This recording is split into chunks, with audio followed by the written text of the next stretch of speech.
विश्वनाथ भगवान की, महाकालेश्वर भगवान की, ओंकारेश्वर भगवान की, गौतम भगवान की, खगड़ेश्वर महादेव की। हर हर महादेव, हर हर महादेव, हर हर महादेव। काशी विश्वनाथ, ओगरदानी, प्रकाशदर्शी, कैलाशी अविनाशी भगवान शिव, जिनकी पुनीत पावन शिव महापुराण की कथा संपूर्ण विश्व के कल्याण हेतु बाबा देवादिदेव महादेव की कृपा से, उनकी करुणा, उनकी उदारता से आप और हम भगवान शिव की पवित्र कथा सुनने के लिए गौतम बुद्ध बाबा की पवित्र भूमि कुशीनगर, उत्तर प्रदेश की पावन धरा, जहां आप और हम सब बैठकर भगवान देवादिदेव महादेव की पवित्र कथा का लाभ ले रहे हैं।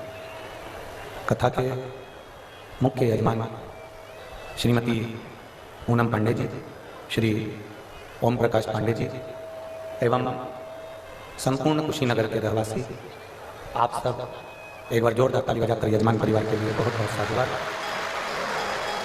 जिन्होंने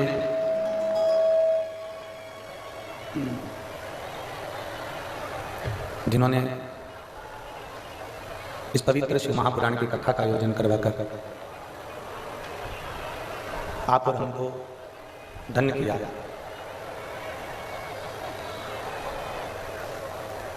मानव का देह मनुष्य का शरीर और इस शरीर के माध्यम से भगवान देवादिदेव महादेव की पवित्र शिव कथा, ये एक जीवन का लक्ष्य है। कल आपने और हमने कथा में श्रवण करा था कि भगवान देवादिदेव महादेव का मंगल विवाह माता सती जी के साथ में हुआ। फिर सती जी के बाद में भगवान शिव जी का विवाह माता पार्वती जी के साथ में हुआ। सती मैया जो राजा दक्ष प्रजापति की पुत्री हैं, बेटे हैं,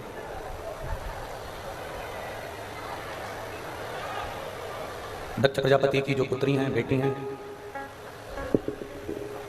ऐसी माता सती जिनके संपूर्ण जीवन में वो राज परिवार में रहना, राजघराने में रहना, दक्ष प्रजापति के राज्य में उनका निवास होना और राजघराने में रहकर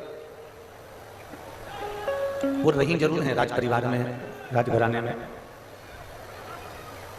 राज परिवार में, राजघराने में उनका रहना और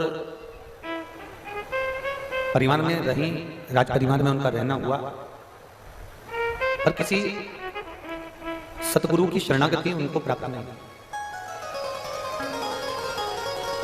शिव महापुराण की कथा कहती है, भगवान शंकर का चरित्र कहता है, भगवान देवादिदेव महादेव का चरित्र वर्णन करता है, भगवान शिव का चरित्र वर्णन करता है कि पार्वती जी और माता सती, इन दोनों में सबसे बड़ा जो अंतर कल और हमने कथा में श्रवण किया था, उसमें सबसे बड़ा अंतर है कि सती जी की बाल्यावस्था से सती माता को कोई सत्संग नहीं मिला। सती जी को कोई सत्संग प्राप्त नहीं, कैसा बंद है, बाहर के चाहिए। माता सती जी के कोई सदगुरु उनको बाल्यावस्था से नहीं मिले। माता सती जी को कोई बाल्यावस्था से कोई गुरु का सानिध्य नहीं मिला, कोई गुरु का सानिध्य माता सती जी को प्राप्त नहीं हुआ। केवल सानिध्य हिमालय राज की बेटी, हिमालय राज की पुत्री माता पार्वती जी एक ऐसी थी जिनको बाल्यावस्था से संत का, साधु का, सन्यासी का, तपस्वी का, साधक का, उपासक का सानिध्य प्राप्त हुआ है। उनको सत्संग मिला। और कल कथा में हमने वर्णन किया था, आप लोग सब श्रवण कर रहे थे कि सत्संग मिलना, बाल्यावस्था से संत का सानिध्य करना, गुरुजन के चरणों में बैठना, सत्संग करना, सतगुरु की शरणागति ग्रहण करना, सदगुरु के चरणों में जाकर बैठकर थोड़ी सी देर का कोई सत्संग हमारी जिंदगी में मिल जाए तो हमारे जीवन को सार्थक कर दे, हमारे जीवन को धन्य बना। सती मैया को वो सत्संग प्राप्त नहीं हुआ, माता सती को वो सत्संग नहीं मिला, पर माता पार्वती जी को बाल्यावस्था से देवऋषि नारद ने जो सत्संग दिया वो पार्वती जी के हृदय में, चित्त में वो विराजमान हुआ। हम एक बार कथा में पहले कहे हैं कि बच्चों को कार मत दिलाओ, कार दिलाओगे तो बच्चा बेचकर खा जाएगा। पर यदि बच्चों को आप और हमने संस्कार दे दिए तो यह पक्का है कि बच्चा कारों की लाइन अपने दरवाजे पर लगा ले। अगर श्रेष्ठ संस्कार हमने अपने बच्चों को दिए हैं तो कार ढेर सारी आ जाएगी, पर यदि हमने बच्चों को संस्कार नहीं दिए तो कार तो हम देकर जा रहे हैं, अगर हम संस्कार नहीं दे रहे तो वो कार देना हमारा बेकार है, उसका कोई महत्व ही नहीं है, उसका कोई महत्व नहीं है, फिर उसका कोई मूल महत्व ही नहीं है हमारे जीवन में। खूब दो, अपने बेटे को हम मना नहीं करेंगे, बेटा आपका है, आप जिंदा हो तो भी दोगे और मर जाओगे तो भी दोगे, बोलो सही है ना? कुशीनगर की चीजें, जिंदा हो तो भी अपने बहू बेटों को दोगे और मरने के बाद भी बहू बेटों को दोगे। कितना भी बहू से झगड़ा हो जाए पर जायदाद का हिस्सा तो उसके हक में है। तुम भले मुंह से कह दो कि मेरा बेटा नहीं मानूंगी मैं तुझको, या मेरी बहू नहीं मानूंगी तुझको, तो भी वो जायदाद का हिस्सा तो देना पड़ेगा, वो पीछे नहीं हट सकता। आज इस व्यासपीठ से बात कहना चाहेंगे, आप लोगों के स्मरण में होगा। पहले मुंह दिखाई होती थी शादी के बाद, अब इधर उत्तर प्रदेश में होती कि नहीं होती वो हमको नहीं पता। अब मुंह दिखाई होती थी तो उसमें कोई सोने की रकम देता है, कोई पायल देता है, कोई बिछुड़ी देता है, कोई चेन दे देता है, कोई अंगूठी दे देता है, कोई सामान दे देता है, कोई कुछ सामग्री मुंह दिखाई में दे देता है। इधर होती है कि नहीं होती? जम के बोलो जरा, होता। पहले के समय में मुंह दिखाई होती थी, मतलब बहू का मुख देखने के लिए भी मोहल्ले की माताएं आती थी, सही है ना जी? आज के जमाने में तो बहू बिना घूंघट के आती है तो मुंह दिखाई देने की जरूरत ही नहीं करती। आज के जमाने में मुंह दिखाई नहीं लगती, आज के जमाने में मुंह छुड़ाई लगती है। मुंह छुड़ाई से मतलब कोई ऐसी आ गई हमारे घर में कि इतना क्लेश मचा दिया, इतना क्लेश मचा दिया, इतना क्लेश मचा दिया कि 6 महीने में, 1 साल 2 साल में उससे पीछा छुड़ाने के लिए जमीन बेचना पड़ी और लाख 2 लाख 10 लाख देकर उससे मुंह छुड़ा। बोलो सही है? Agio Sneakerhood. Get 50 to 90% off on the world's finest sneakers. Download the app to shop now. बोलो सही है? कोई संस्कारवान किसी माता पिता की पुत्री हमारे घर में आ जाती है, कोई संस्कारवान हमारे घर में बेटी आ जाती है जिसकी मुख दिखाई भी होती है और वो घर को अपना समझ कर चलती है, अपना परिवार मानकर चलती है, अपना घर मानकर चलती है, अपना परिवार मानकर चलती है, अपना मानकर चलती है। पर कोई ऐसी आ जाती है कि वो अपने घर को घर नहीं मानती, केवल उसको एक ही मतलब रहता है, मेरा पति मेरा है, मेरे बच्चे मेरे हैं, मेरा मायका मेरा है, बाकी का कुछ भी ससुराल में मेरा नहीं, ससुराल में मेरा कुछ भी नहीं, मेरा पति मेरा है, मेरे बच्चे मेरे हैं और मेरा पति जो कमा रहा है, नौकरी कर रहा है, वो नौकरी का धन मेरा है, सब कुछ मेरा है। मायके वाले मेरे, मेरे पिताजी मेरे हैं, मेरी माँ मेरी है, मेरी बहन मेरी है, मेरा भाई मेरा है, मेरी भाभी मेरी है, पर पति का जो पक्ष है, ससुराल का जो पक्ष है, वो मेरा है। किसी किसी को ऐसा महसूस होता है, किसी किसी। पर आप लोगों से बात करना चाहेंगे, पार्वती मैया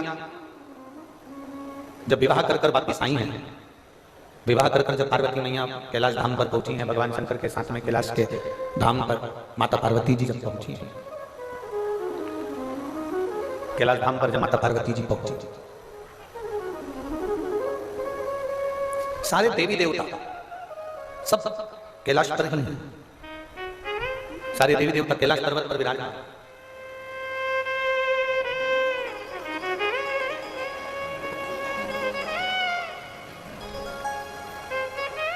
सारे देवताओं ने मिलकर देवादिदेव महादेव से कहा, अब हम जा रहे हैं, आपका विवाह हो गया, आपका पाणी ग्रहण संस्कार हो गया, अब हम जा रहे हैं। शिव जी ने कहा कि तुमने मेरे ससुराल गए थे, हिमालय राज के घर पे गए थे, तो वहां भरपेट भोजन किया कि नहीं किया? सबने कहा हमने भरपेट भोजन किया। मेरे ससुराल गए थे तो वहां पर तुम्हारी आव भगत हुई कि नहीं हुई? खूब हुई। मेरे ससुराल गए थे तो वहां तुम्हारा सत्कार हुआ कि नहीं हुआ? बहुत। अब शिव जी ने देवऋषि नारद से कहा कि सब जा रहे हैं, मेरा फर्ज बनता है कि इनको भेजने से पहले कुछ खिला दूं, पर मेरे कैलाश पर है क्या खिलाने के लिए? मेरे कैलाश पर कुछ भी नहीं है खिलाने के। आज भी कैलाश पर्वत की अगर आप यात्रा करने जाएंगे तो नीचे सब कुछ मिल सकता है, पर कैलाश पर कुछ भी नहीं मिलेगा। मेरे कैलाश पर है क्या मैं जो इनको दूं? तब पार्वती जी बोली, स्वामी आप चिंता मत करो, मैं जब मेरे मायके से चली थी ना, तो मेरी माँ ने एक बांस की टोकनी में पीले कपड़े से बांध कर आटा की पूड़ी रख कर दी है।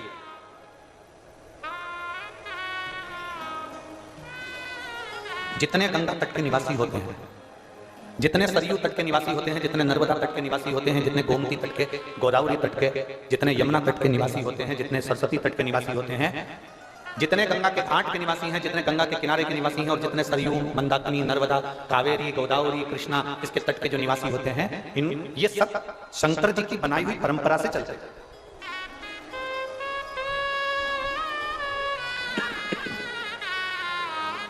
ये शिव जी की बनाई हुई परंपरा से चलता है।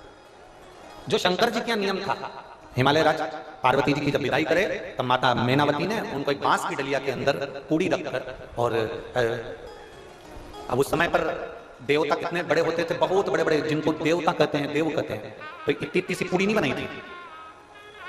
जो आटे की पूड़ी बनाई गई थी, जो मैदा की पूड़ी बनाई गई थी, वो इतनी बड़ी बड़ी बनाई गई थी। अब इधर उत्तर प्रदेश में वो बेटी की विदाई पर बनती कि नहीं बनती हमको नहीं मालूम, पर हमारे शास्त्रों का जो नियम कहा गया कि बेटी जब विदा होती है तो जैसे मैनावती ने बांस की डलिया में, बाम्बू की डलिया में पूड़ी बनाकर रखकर उसमें थोड़ी सी शक्कर, थोड़ा मिठाई उसमें रखकर डलिया को बांधकर दे दी गई थी। बहुत ध्यान देना, हिमालय राज जी ने दहेज में हाथी, घोड़ा, पालकी सब कुछ दिया, सोना, चांदी, हीरा, पन्ना, जेवर, आभूषण, रतन, नौकर, चाकर, माणिक, मोती सब दिया था। मेरे महादेव दहेज का एक सामान लेकर नहीं आए थे, केवल मेरे महादेव वो डलिया में जो पूरी बांध कर दी गई थी उसको स्वीकार कर मेरे महादेव लेकर आए। आज के जमाने में लोग फ्रिज के चक्कर में, गाड़ी के चक्कर में, बंगले के चक्कर में, जमीन के चक्कर में, अलमारी, सोफा सेट, पलंग के चक्कर में, ड्रेसिंग टेबल के चक्कर में और डिनर टेबल के चक्कर में जो डलिया होती है पूरी की, जो मैदे की पूरी बनाई जाती है, जो बांस की डलिया में रखकर बनाकर जो दी जाती है, दुनिया का सामान लोग लेकर आना पसंद करते हैं, पर वो डलिया को वहीं छोड़ाते हैं। शिव महापुराण की कथा कहती है महादेव सब कुछ छोड़ आए, पर वो मैदे की जो पूरी थी, आटे की जो पूरी थी, उसकी जो डलिया थी, उसको लेकर आए। उस पूरी को जब सारे देवताओं को दिया गया तो देवताओं ने उस पूरी को जब खाया तो वो एकदम फीकी थी, उसमें ना नमक था ना शक्कर था। आप क्या बनती है? जम के बोलो जरा, किस किस के बनती है? जरा हाथ उठाओ तो बेटी विदा होती है तो देते। सब क्या बनती है? उसमें ना शक्कर है ना नमक है, फीकी पूरी, फीकी। अब जो देवताओं को दिया गया, अब देवताओं को दिया गया तो देवताओं ने जो कई लोग हमारे सनातन धर्म पर उंगली उठाते हैं, दुनिया के कई लोग हमारे हिंदू धर्म पर उंगली उठाते हैं। तुम्हारे सनातन धर्म में ये नए नए नियम है, पूरी दे दी, फीकी दे दी, नमक डाला नहीं, शक्कर डाली नहीं, डलिया में बांध कर दे दी, पीले कपड़े के कंकों के छापे लगा कर दे दी, बताओ ऐसा पीला कपड़ा कर दे दिया, ऐसा दे दिया। ये दुनिया के लोग सनातन धर्म पर उंगली उठाते हैं, और उंगली उठाने वाला कोई दूसरा नहीं होता, सब अपने ही होते जो अपने अपने धर्म पर उंगली उठा देते।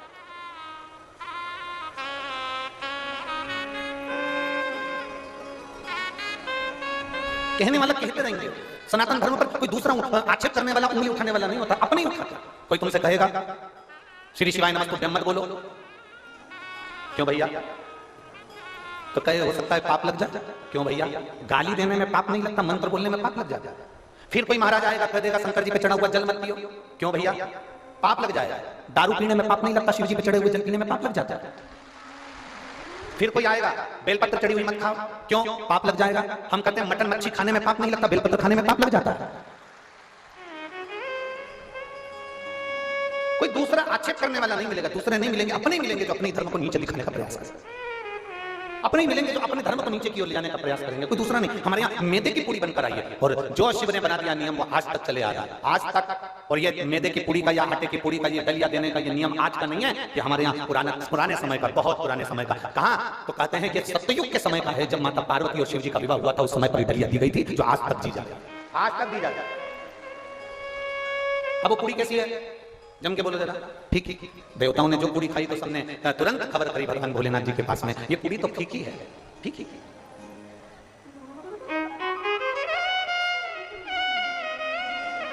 इसमें ना शक्कर है, इसमें ना नमक है, ये पूर्ण तरह से फीकी है, पूर्ण तरह। अब देवरी ने महादेव को बुलाया गया और बुलाकर देवताओं ने कहा ये पूरी पूरी फीकी है, इसमें कुछ भी नहीं है। शंकर भगवान ने उसी समय पर संपूर्ण पृथ्वीवासियों को एक उपदेश दे दिया। वो उपदेश पूरे संसार में रहने वाले एक मनुष्य के जीवन में वो उपदेश याद रखना, जो शिवजी ने पूरी खिलाते समय दिया था और कह दिया देवताओं से, ये पूरी फीकी है क्योंकि ये मायके से पार्वती जी के दी गई है, ये पूरी नहीं है मैदे की, ये पीले कपड़े में बंधी हुई ये पूरी नहीं है, ये बांस की डलिया में रखी हुई पूरी नहीं है, ये छापे लगाकर दी गई पूरी नहीं है। शिवजी कहते हैं ये पूरी के रूप में एक माँ बाप अपनी बेटी को हमको देते हैं और ये बता देते हैं कि मेरी बेटी फीकी है, इसमें नमक है कि शक्कर है, अच्छा बनाना और बुरा बनाना ये आपके हाथ में है। मेरी बेटी फीकी है, इसको अच्छा बनाना और बुरा बनाना तुम्हारे हाथ में है। हमारी बेटी को हम जितना जैसा बना सकते थे बनाकर आपको दिया है, इस पूरी को बनाकर हमने आपको दिया है। अब आपकी जवाबदारी, आप इसको शक्कर से खाएंगे कि आप इसको नमक से खाएंगे, ये आपकी जवाबदारी है कि आप अपनी बहू को कैसा संस्कार देते हैं। आप अपनी बहू को गाली देते हैं, आप शब्द करते हैं, ताने देते हैं, आड़ा तेरा बोलते हैं, या अपनी बहू को सहलाकर प्रेम से, स्नेह से, अपनी मीठी वाणी से अपनी बहू को इतना मिठास में खोल लो कि वो फीकी पूरी भी मीठी हो जाए। ये महादेव की कथा है, ये हमारे संस्कार है कि हम क्या देते हैं, ये हमारे संस्कार है कि हम क्या प्रदान करते हैं।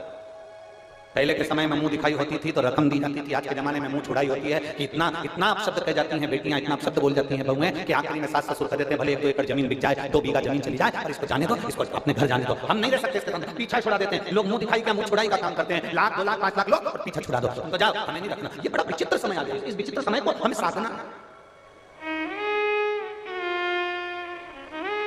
इस विचित्र समय को हमें साथ कर चल जाए।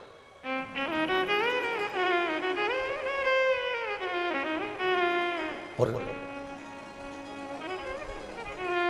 जिसने विचित्र समय को साध लिया, जिसने इस समय को साध लिया, वो संपूर्ण जीवन को साध लेता है, संपूर्ण जीवन।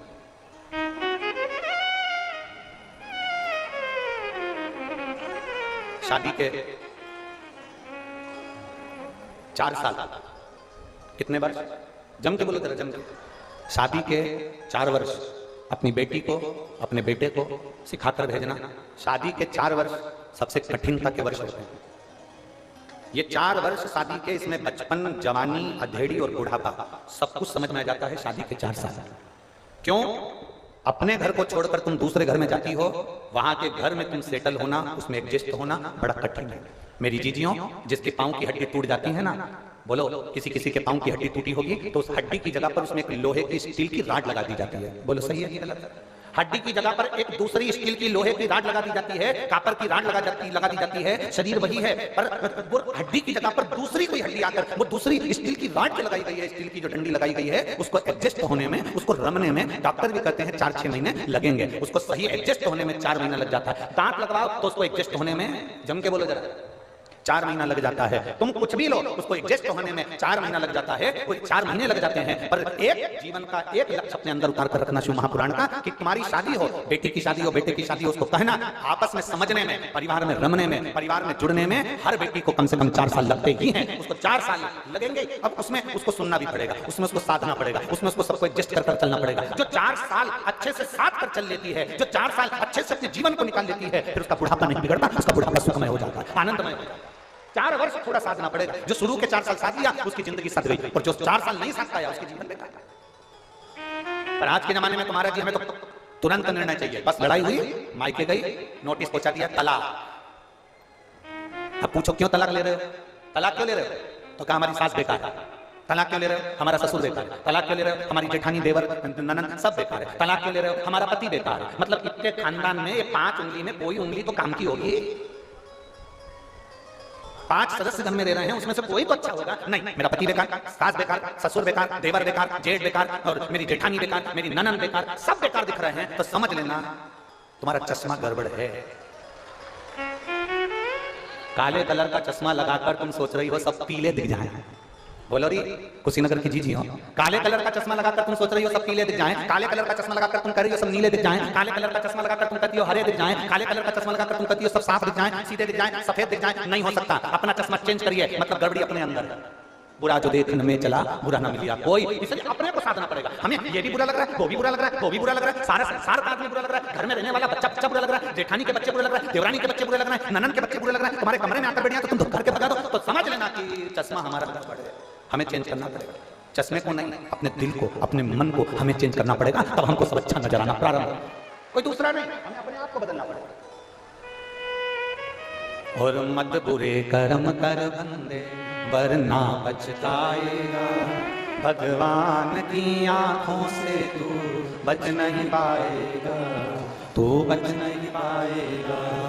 अरे ओ अज्ञानी मत करना दानी, अरे ओ अज्ञानी मत करना दानी, तेरे कर्म का फल भी तू ही पाएगा, जैसा किया तूने तेरे आगे आएगा। मत बुरे कर्म कर बंदे वरना पछताएगा, भगवान की आंखों से तू बच नहीं पाएगा, तू बच नहीं पाएगा। अगर सास को सब बुरे लग रहे हैं तो आंख का चश्मा गड़बड़ है, बेटे को सब बुरे लग रहे हैं तो चश्मा गड़बड़ है, ससुर को सब बुरे लग रहे हैं तो चश्मा गड़बड़ है, और आपको सब बुरे लग रहे हैं तो चश्मा गड़बड़ है। चश्मे से मतलब है कि हमारा मन कुछ गड़बड़ है, हमारा दिल कुछ गड़बड़ है।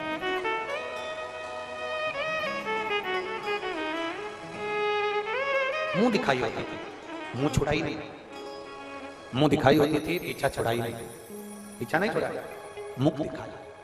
कितने प्रसन्नता होती है जब कोई बेटी आती है, अपना घर छोड़कर आई है बेटी, घर में रहने वाली सासों को एक बार समझ लेना चाहिए जरा अच्छे से। तुम भी आई थी तो तुमको भी एडजस्ट होने में समय लगा था, ये सासों को समझना चाहिए। और तुम्हारा समय दूसरा था और ये समय दूसरा है। आज के समय की पढ़ी लिखी लड़कियां अगर तुम्हारे घर में आ रही हैं तो थोड़ा सा तुमको संभल कर चलना पड़ेगा, हर चीज में टोकना बंद करना पड़ेगा, तब जाकर हमारा घर और परिवार ठीक तरह से चल पाएगा और उसको हम साथ पाएंगे। गया जमाना, वो जमाना गया जिस समय पर बहुएं डरती थी। आज का जमाना बड़ा विचित्र है। कोई सास के पास में आकर कह देना, पहले डराते थे बच्चों को तो कहते थे बहू आया, आज के जमाने में सास को डराना हो तो कहते बहू आई। कुत्ते में डर जाए, कुत्ते। बोलो बोलो, सही है कि गलत है? पहले के जमाने में बच्चों को डराते थे बउआ है, आज के जमाने में सासू को डराते थे बउआ है। हलवा आधा मुंह में आधा, अभी तो गई थी वापस आ गई। अब मेरा निवेदन मेरी जीजियों से और मेरे जीजाओं से, जितने आस्था चैनल पर कथा सुन रहे हैं, जितने फेसबुक यूट्यूब पर कथा सुन रहे हैं, इन सब से मेरा निवेदन है, ध्यान देना, थोड़ा ध्यान रखना। हमें ज्यादा टोक टोक कर जिंदगी नहीं दी। तुम बूढ़े हो जाओगे, तुम्हारी नहीं चलेगी, फिर पाँव में कोई काम करेगी तो तुम्हारा दिल दुखेगा। इसलिए अभी से ऐसे हो जाओ, आग लगे बस्ती में, अपन रहो मस्त। टाइम पे अपने लिए चाय आ रही है, टाइम पे अपने लिए भोजन आ रहा है, समय पर सब काम हो रहा है, अच्छे से अपनी जिंदगी चल रही है। ज्यादा किसी को रोका टोकी करना उत्तमता नहीं है। हाँ, थोड़ा बहुत बोलो ना, नहीं, अधिकता में नहीं, जिससे हमारा घर, हमारा परिवार टूटे ना। ऐसे शब्दों का संबोधन ना किया, ऐसे शब्दों का संबोधन ना करा। पहले कितने अच्छे अच्छे गाने चलते थे, फिल्मों में भी आते थे, 100 साल जिए हमारी, जम के तो बोलो जरा, 100 साल जिए हमारी सासू जी। आज के जमाने में तो प्रार्थना करके जाती हैं बेटियां, हम जाएं उससे पहले मर जाए हमारी सासू। कितना विचित्र समय, कितना विचित्र। पहले और अब में कितना अंतर आ गया, तो सोचो, विचारो। एक पत्र लिखा है किसी बच्चे ने,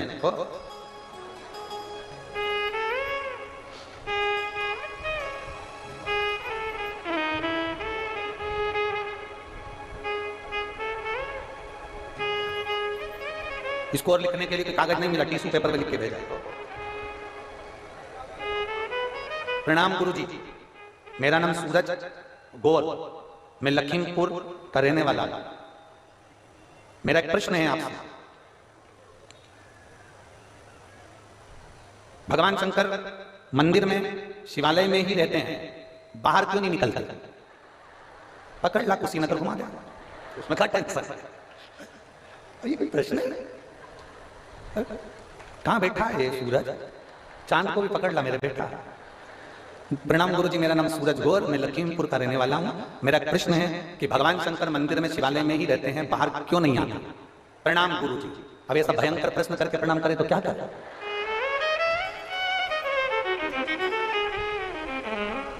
भगवान मंदिर में रहते, बाहर क्यों नहीं आते?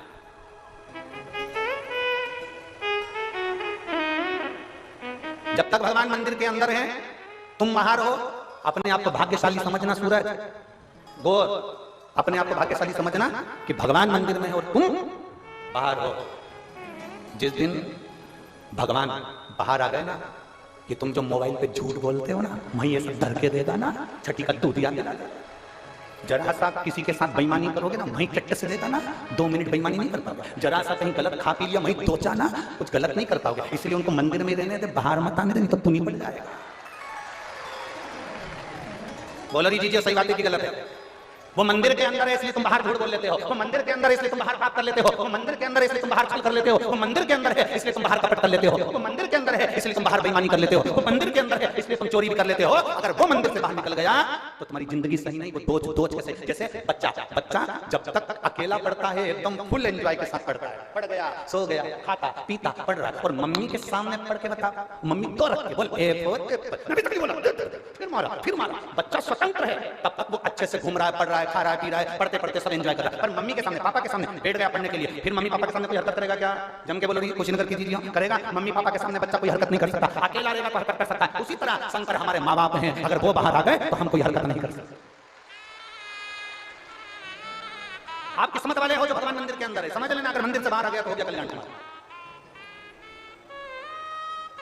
अब तुम रोज मंदिर जाया करो, लोटा भर जल चढ़ा के, सूरज चांद, सूरज गौर लखीमपुर, तुम रोज भगवान के मंदिर में जल चढ़ाने जाया करो तो धन्यवाद लेकर आना, धन्यवाद नहीं देना प्लीज। बाहर मत निकल प्लीज, क्योंकि मैं झूठ नहीं बोल पाऊंगा, मैं कपट नहीं कर पाऊंगा, मैं बेईमानी नहीं कर पाऊंगा, मैं छल नहीं कर पाऊंगा। और सूरज, एक बात और कहना चाहूंगा, भगवान ऐसी कोई जगह नहीं है जहां मेरा भोलेनाथ नहीं है। कंकर कंकर में शंकर, कंकर कंकर में शंकर है, वो सब दूर है, सब